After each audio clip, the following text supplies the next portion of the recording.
Bienvenidos al canal educativo de la Escuela Militar de Medicina de México. Hoy vamos a desentrañar la amiloidosis AL, un trastorno sistémico que con frecuencia llega a la consulta neurológica como un verdadero enigma. Vamos a analizar este desafío clínico desde su origen molecular hasta las terapias de vanguardia, ofreciendo una perspectiva que, esperamos, sea crucial para la práctica diaria. Esta es nuestra hoja de ruta para hoy, un recorrido diseñado para construir una comprensión sólida y muy aplicable. Primero, vamos a descifrar la fisiopatología y el diagnóstico. Después, aprenderemos a estratificar el riesgo para definir el pronóstico.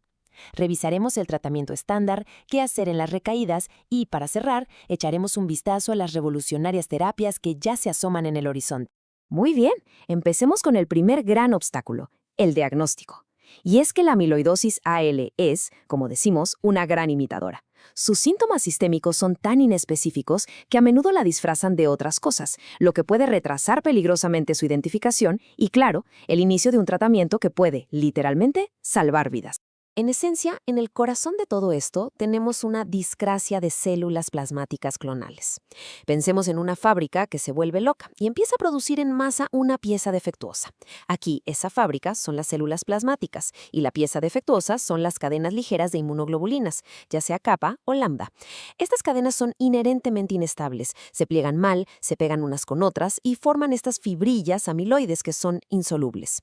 Estas se depositan fuera de las células, en los tejidos, causando una disfunción orgánica que es progresiva y francamente devastadora.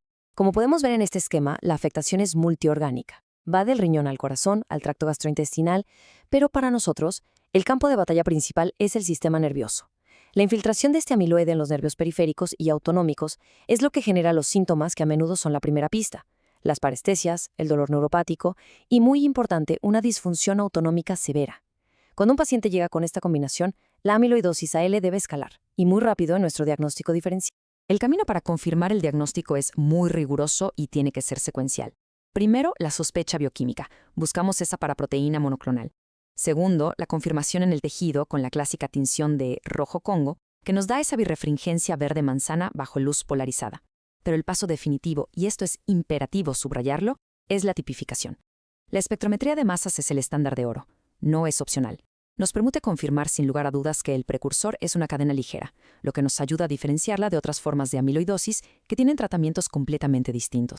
Pasemos ahora a la estratificación del riesgo. Una vez que tenemos el diagnóstico confirmado, el siguiente paso es crítico. Hay que cuantificar la carga de la enfermedad, porque el pronóstico está indisolublemente ligado al grado y tipo de afectación de los órganos, con una variable que domina sobre todas las demás: el corazón.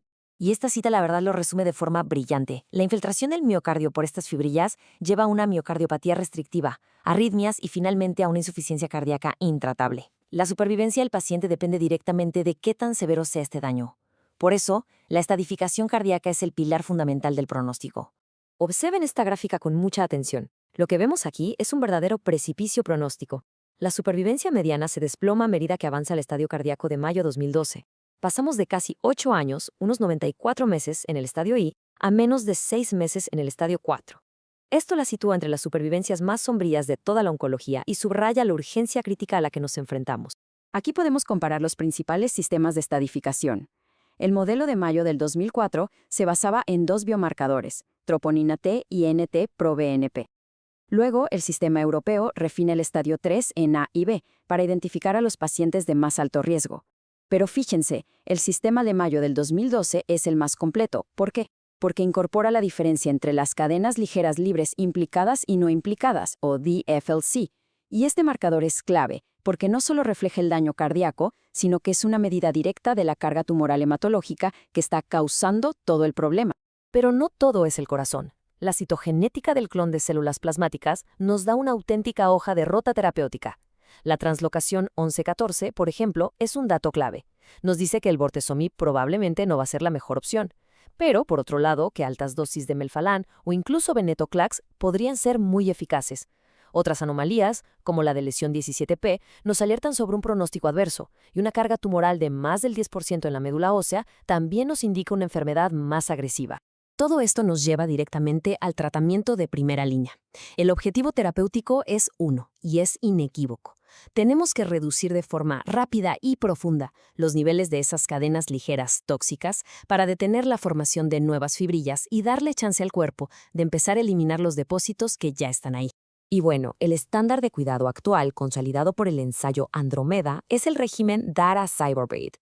Es una combinación potentísima de 4 fármacos que ataca la enfermedad desde múltiples ángulos.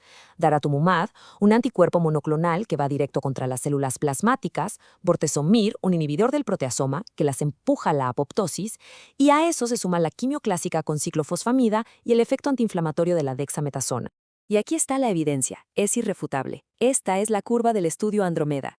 La curva de arriba, la del grupo con daracibord, se separa claramente de la de abajo. Esto no es una diferencia sutil. El hazard ratio de 0.58 se traduce en una reducción del 42% en el riesgo de progresión, de daño orgánico severo o de muerte. La adición de daratumumab fue un verdadero cambio de paradigma, porque logra respuestas hematológicas mucho más rápidas y profundas, y eso es justo lo que se necesita para frenar el daño a los órganos. Ahora hablemos de un tema que siempre genera debate: el rol del trasplante autólogo de células progenitoras hematopoyéticas, o TAP. A favor, puede inducir remisiones hematológicas muy profundas y duraderas, sobre todo en pacientes con la translocación 11-14. Sin embargo, en contra, no tenemos evidencia de fase 3 que demuestre que es superior a la quimioterapia moderna, y además conlleva un riesgo significativo de mortalidad relacionada con el procedimiento. Por lo tanto, el punto crucial aquí es una selección de pacientes extremadamente cuidadosa. No es para todos, ni mucho menos. Pasemos ahora al escenario complejo, el de la enfermedad en recaída o que es refractaria al primer tratamiento. Aquí la estrategia tiene que ser altamente personalizada. Hay que considerar qué terapias ya recibió el paciente, su estado funcional y, por supuesto, el perfil citogenético de su enfermedad. Tenemos varias clases de fármacos en nuestro arsenal. Podemos reutilizar inhibidores del proteasoma, y aquí el carfilzomib es una opción valiosa para mitigar el riesgo de neuropatía periférica, un efecto adverso del bortezomib que conocemos muy bien. Si no se usó en primera línea, daratumumab sigue siendo una opción potente. Los inmunomoduladores como la pomalidomida tienen actividad, pero hay que manejar su toxicidad con cuidado. Y, de manera destacada, para ese grupo de pacientes con la translocación 11-14, el inhibidor de BCL2, venetoclax, ofrece una terapia dirigida muy prometedora. Y finalmente, miremos hacia el futuro. El horizonte terapéutico en amiloidosis AL está, la verdad, lleno de innovación, sobre todo en el campo de la inmunoterapia. Vamos a concluir con los mensajes clave que debemos integrar en nuestra práctica clínica neurológica del día a día. El futuro es fascinante y parece que se basa en un doble ataque. Por un lado, tenemos terapias como las células CAR-T, anti-BCMA, que buscan erradicar por completo el clon de células plasmáticas, con tasas de respuesta del 100% en estudios iniciales. Y por otro lado, un enfoque totalmente nuevo: anticuerpos como KL101 y birtamimab, que no atacan la fábrica, sino que actúan como un equipo de limpieza. Se unen directamente a las fibrillas de amiloide en los tejidos para que el cuerpo las elimine. Esto, por primera vez, abre la puerta a una verdadera reversión del daño orgánico. Entonces, para resumir, ¿cuáles son los mensajes clave para la práctica? Primero, mantener siempre un alto índice de sospecha de amiloidosis AL ante cualquier neuropatía periférica o autonómica que no tenga una explicación clara. Segundo, entender que la estadificación cardíaca y la citogenética son indispensables para guiar el tratamiento. Tercero, daracibord es el estándar de oro actual en primera línea. Y cuarto, como neurólogos, tenemos un rol protagónico en la vigilancia y el manejo de la neuropatía inducida por bortezomib. Eso es clave para preservar la calidad de vida de nuestros pacientes. Cerramos con una pregunta para la reflexión. El futuro del tratamiento probablemente radique en una estrategia de 2 frentes: usar terapias de altísima eficacia como las CAR-T para erradicar el clon de células plasmáticas y, simultáneamente, emplear anticuerpos antifibrillas para limpiar los depósitos de amiloide que ya existen. La integración de estas 2 modalidades va a definir sin duda la próxima era en el manejo de esta enfermedad. Las fuentes clave utilizadas para la elaboración de esta revisión técnica se muestran ahora en pantalla. Este video fue producido por el general de brigada médico cirujano Humberto Carrasco Vargas. Muchas gracias por su atención.